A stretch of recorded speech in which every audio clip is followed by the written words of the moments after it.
Greetings and welcome. My name is Jake Rayson. I am a wildlife and food forest garden designer, and today I am talking about landed. You've landed some land, you've got an acre field, you don't know what to do with it. So this is a very quick overview. I've got 5 minutes to explain to you what to do first of all, and then the actual processes for creating a forest garden as well. And an awful lot of it you can do yourself. Ideally you want to call in a professional like myself, a garden designer, but there is a lot that you can do as well. So without further ado, let's get cracking. The notes are online here, natureworks.org.uk/talks/landed. And if you press the P key, you get the notes up for the talks as well. There is quite a lot of information in there later on. It's a very visual presentation, this one. Without many plants. So, quick outline in the beginning, starting off with a bare field, mowing a perimeter path to keep the brambles out, survey and observe what's going on before you start the design process. Really important to do a really good survey and really look at the garden, see what's happening. Design process is what I do for a living. Landscaping, putting in the hard landscaping, the structures and the paths and the rest of it. And then get on really important windbreaks. Every single garden, you need to protect the plants, and windbreaks are the way to go with this, and I'll show you that. The canopy is finally planting the trees, and then ongoing area by area, looking at the shrubs and the ground cover. But this just gives you an overview. This is how you approach it. So, in the beginning, this is the 1 acre field just over there, and this is what it looked like when we had a polytunnel and not much else. And this is this is the beginning. So this is an isometric drawing which is based upon the the work that we've done here. So this is kind of like that forest garden. The little house down here, 5 metre by 5 metre square, north's up that way, and it's roughly an acre, 65 metres by 65 metres. So the first thing that you want to do when you have some land, you want to mow a perimeter path. And this is really important to stop the bramble from coming in, because you will get bramble on the edges of the field and it will creep in. So just keep that path mown. If you do nothing else, just mow that path around the outside.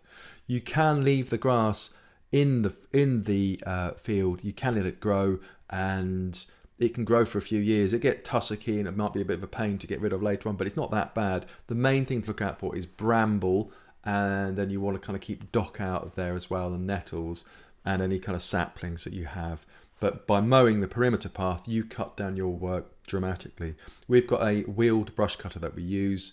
Hopefully you could be able to do it with an ordinary lawnmower to save the expense, but because we've got a few acres here, this is what we're using.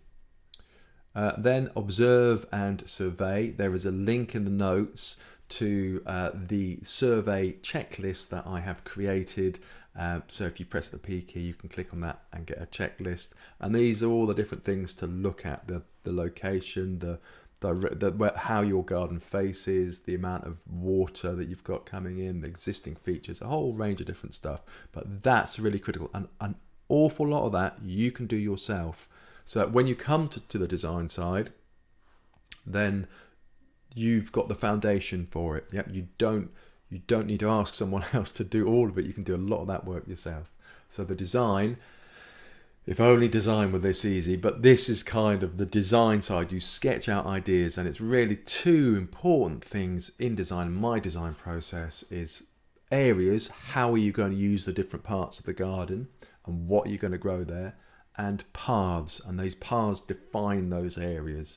So it's all about how the garden actually works, and you can make it look beautiful as well. It's not saying you can't have a functional garden without it being beautiful. You can have both.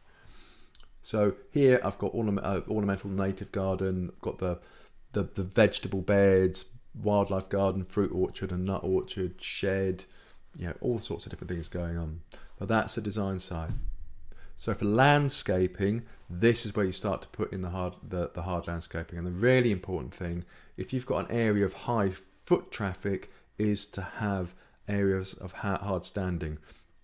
With a 1 acre garden, it'll be too expensive to do everything with hard standing paths. I like to use recycled self-binding gravel is my is my material of choice because it's recycled, it's relatively cheap, and it's really good for wildlife, and it's hard wearing. But whatever hard standing surface you use, but you just need it around the high traffic areas. So around the polytunnel, for example, here the polytunnel and the compost beds. And then the grass paths. And if you've got grass paths, it's always a good idea to have clumping perennials around the edge of the grass path. Something that can stop grass creeping into those borders that you've created. But use this opportunity at this stage, before anything's built, use the opportunity to play around with the grass paths, with mowing different paths, and see how they work and see how they feel. And then put in your hard standing compost bays, sheds, ponds. It's a good idea if you've got a digger coming in, for example, for building something, then you might as well use that digger for creating a wildlife pond as well. And then the fifth one is windbreaks. Very important to have windbreaks in any garden, because any garden you want to protect the plants, and windbreaks really good way of doing this. We're very exposed here. I should have put windbreaks in as the first thing that I did. It's been a bit ad hoc, but if you've got the opportunity, put in double thickness windbreaks, and that will really help. It'll take a while to get there, it'll take a while to get established, but that will really help. And then you have, this is north at the top, have the tallest ones at the top of the plot, because you won't lose any sun.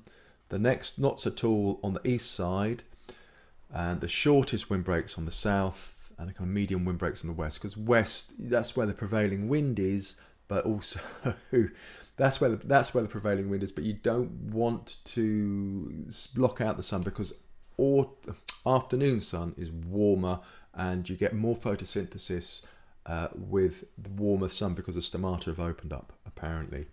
So it's more valuable for a lot of plants, the afternoon sun. So that's the kind of general scheme of things for the windbreaks on the perimeter.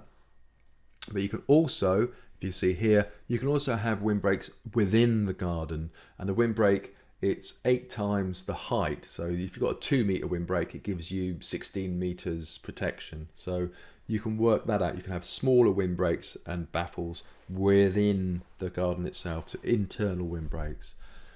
And then a canopy. So planting the canopy layer, really good fun. This is where you think all that work goes into the garden, and this is just the final bit, putting the actual trees in. And if you're putting a canopy in, what I really recommend them are dead hedges, and dead hedges are fantastic. They're just stakes in the ground. You can see them down here. They're little stakes in the ground, and you fill them with brash, with kind of garden rubbish. Dock roots and bramble are brilliant because they won't root. If you put them on the top of a dead hedge where you've got old branches and stuff, they won't root into the ground. They'll dry out. So it's a really good way of getting rid of garden waste. It provides habitat, and it provides shelter for the young trees until your windbreaks get established. So brilliant, love windbreaks, dead hedges as a temporary windbreak. And then the final thing that you do is once you've got all this working, so you've got your canopy layer, and you've got your paths and your polytunnels and your dead hedges and your trees, but everything is still grass, and it's okay to leave it as grass. It might start to get out of hand. Make sure you're keeping the bramble out in the meantime. But the best thing is to leave it as grass until you're ready. Area by area, stage by stage, is to remove the grass and put in the shrubs, and then the ground cover, a temporary bark mulch and a temporary ground cover like white mustard. And you work on area by area. And when you're working on areas, I totally recommend that you work on the area nearest the house that gets the most footfall, the most attention. And then bit by bit, no rush, do the various sections bit by bit. Okay, so there we go. That's the end of that one. Thank you very much for watching. Whistle stop tour, under 10 minutes. That's how to create a forest garden from a 1 acre field. So click subscribe. Hire me for remote forest garden design as well. Thank you very much for watching. Cheers, bye.